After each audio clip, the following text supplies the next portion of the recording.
I'm going to go away from this topic for just a second, as much as it is, and I'm going to go to my topic. Okay. It's going to get a little lighter here. It's going to get a little bit more gamey. I have been playing what I have declared as close to a masterpiece of a game, and others have declared as well, that I have played since the last like 2 generations of consoles. Yeah. And a lot of people are talking about this right now, so you probably already know where I'm going, but I'm talking about Metal Gear Solid 5. That game is awesome. That game is phenomenal. And I was describing this to Alan and a couple other friends the other day. Isn't that the last one created? Quote unquote, this is the last Hideo Kojima game, Metal Gear game. Because Konami, the publisher, is severing ties with Kojima, who created the series. Now they own the publisher owns the rights, so they can still theoretically make games. But without Kojima's like direction, creative direction, and like game design, I have little faith that it will be like as good, right? Or like just what we're used to. It might be good in different ways, but this is the last style of game, right?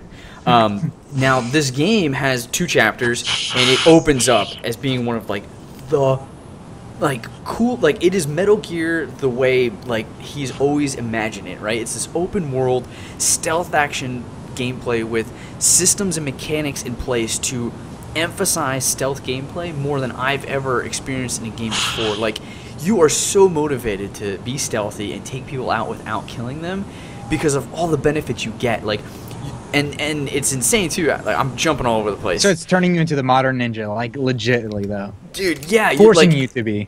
So, oh, nice. So first off, like you're building a base. You're building your own like nation of an army, right? And so as you're having these missions, these infiltrations, you're taking people, and you're like you want to like shoot them in the head to make them fall asleep or just like knock them out, and then you use this mechanic that's called a Fulton, which is one of the most fun mechanics in Metal Gear I've ever played, and it's tying a balloon to the knocked out guy, and it like and then you watch it like he like pops up and hovers there, and then he shoots off, and it takes him to the base, and you basically are collecting guys. You're just collecting dudes as eat for your army. For your army.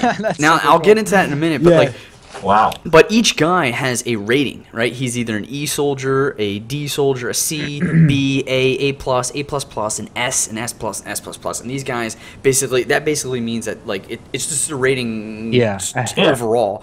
And then they each have talents. So they're either a combatant, they help R&D research, they have health, like they're a medic. So it's like the classic classes. And so you start scouting, and you're taking these people based off the rating to build a better base. And each base has its structured, like, here's your combat. Do you have a maximum amount of people you can, like, have in your base? Okay. Yes, but if you get more resources, you can update and upgrade your base to get more people. Gotcha. And then what you're doing is, like, so you have your combat guys that you send out to missions, and they bring back resources for you and other stuff. So that allows you to feed back into the loop. Then you have your R&D guys that, like, basically unlock new things you can upgrade and research technology. And then there's like base development guys, so it allows you to make more combat bases and stuff, and it just all loops all around. And then what you do is your guys are also used as defensive people, because other Metal Gear Solid players online can come in and infiltrate your base and steal your shit, and then you use those guys to go back. And, it has an MMO perspective to it, even during like campaign. Is that campaigning you're saying, or no? During campaign, you could be on a mission, someone could have attacked your base. Oh my god, shit. For real. And then you go back and you actually see the guy coming in and taking your shit and your resources. So it's like.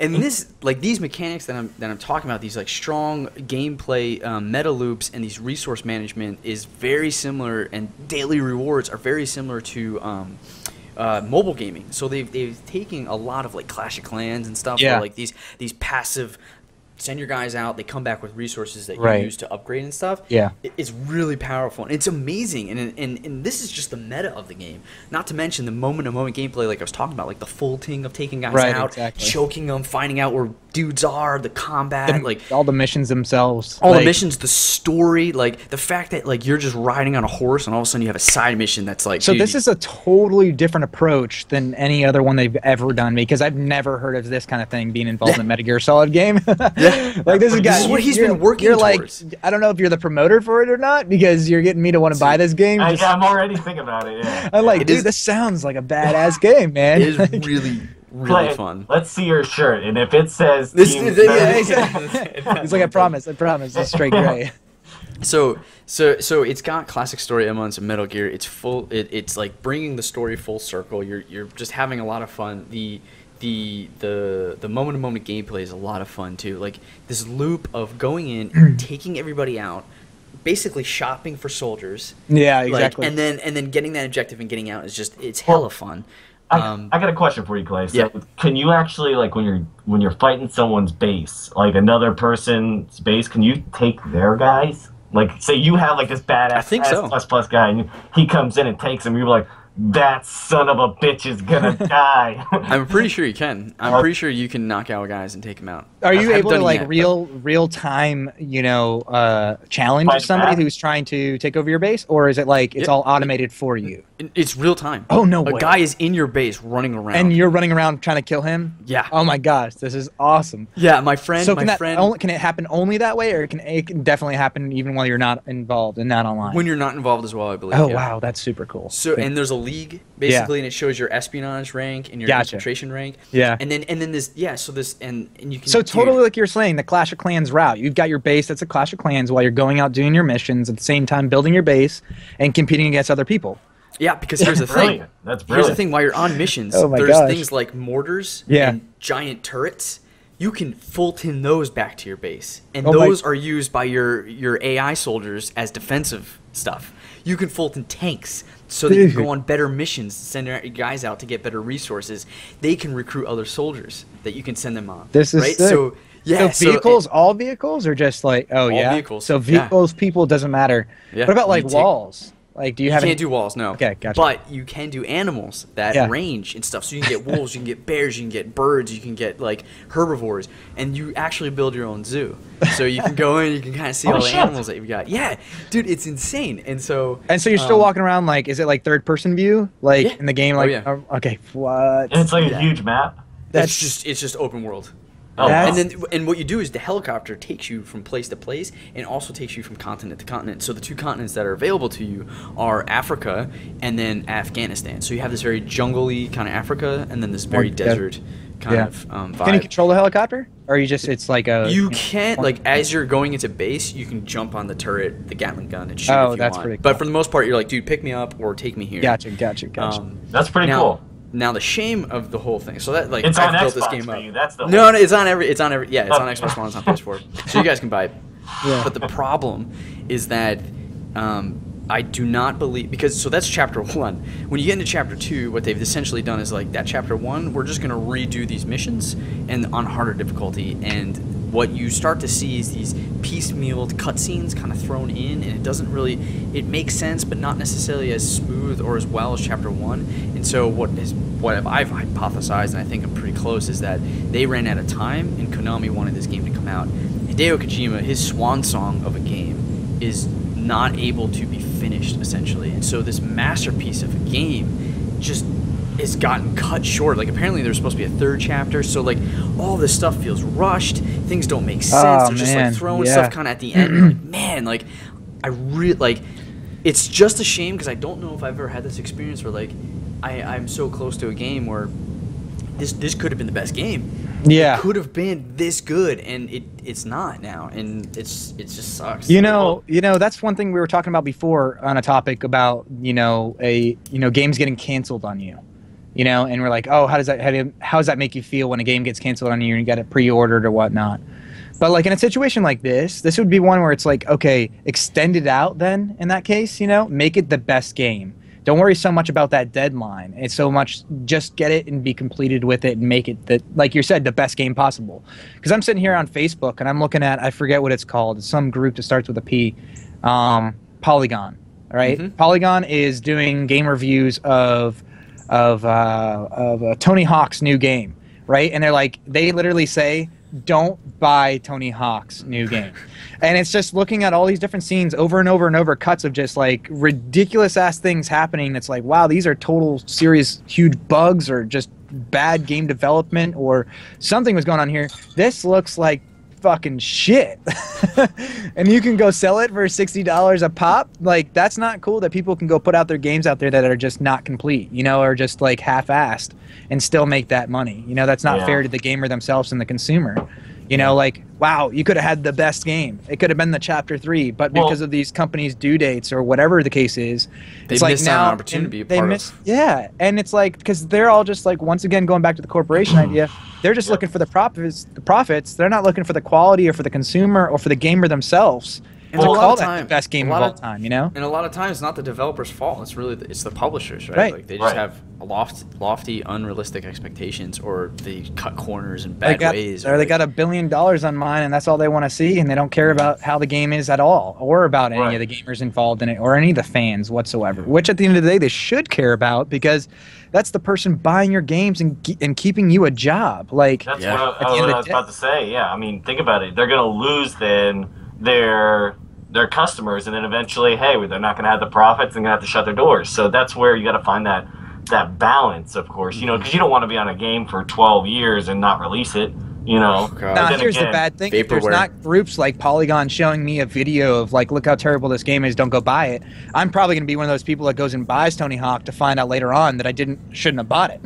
Right. I'm like, well, damn, there's $60 still. I gave it to them. I didn't want to give it to them, now seeing how shitty their game is. And that's I'm not saying that I have calling it shitty. It's just from what I had seen on the Polygon's video, it did not look like it was a completed game whatsoever, and they put it out there. And it just kind of felt like it was like a rushed situation. Like the interesting, it's fascinating that you bring up Tony Hawk. I worked on that franchise for that company in Chicago for a while. I know a lot of what goes on behind the scenes in this particular developer-publisher relationship, and I can tell you that in my experience, the Activision they do not put a lot of power behind their money or faith or marketing behind the Tony Hawk franchise. I'm not surprised in the least that it came out the way it did. just because the guys there, Robomoto, is extremely talented. They're really, really great. They love what they do. They love Tony Hawk, and they have a serious passion for that game. But I think because of the unrealistic expectations and the lack of support that Robomoto could potentially get, and here's the sad part, right?